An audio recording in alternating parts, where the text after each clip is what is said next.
And here now is CBS travel editor Peter Greenberg, as promised. Peter, we are 1 week into the 2-week ceasefire in Iran. Airlines based in the Middle East have resumed flights. But apart from that, are these 2 weeks going to bring much relief to the travel industry?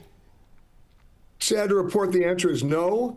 The supply chain still being disrupted, fuel still being scarce, airspace over some of those conflicted areas just beginning to reopen with very limited flights. So don't look for any relief on airfares or schedules for at least the next 2 to 3 weeks, and that's if the ceasefire holds. Right.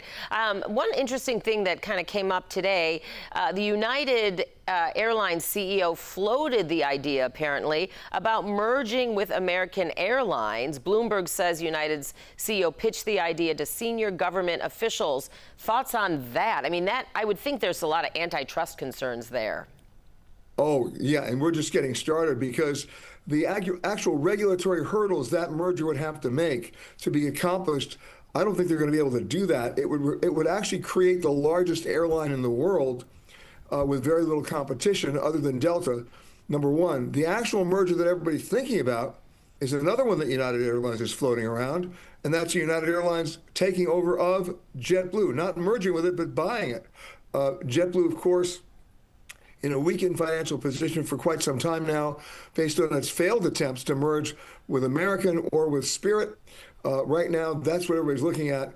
But an American Airlines United merger, wow.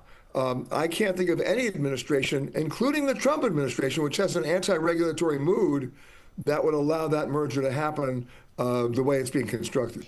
To my understanding, the CEO brought it up as one way to try to combat these rising fuel prices, which may or may not last a long time. It's an unknown right now. But speaking of that, I know it's impacting ticket prices. So should people just put travel plans on hold if they haven't already made them, or what's your quick advice?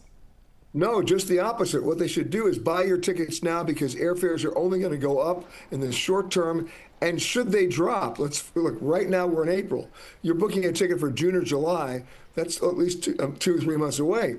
But if the airfares then drop, you can then go cancel that first flight, get a credit for the full amount that you paid, and then rebook the flight right away at a lower fare, and you'll get a residual credit.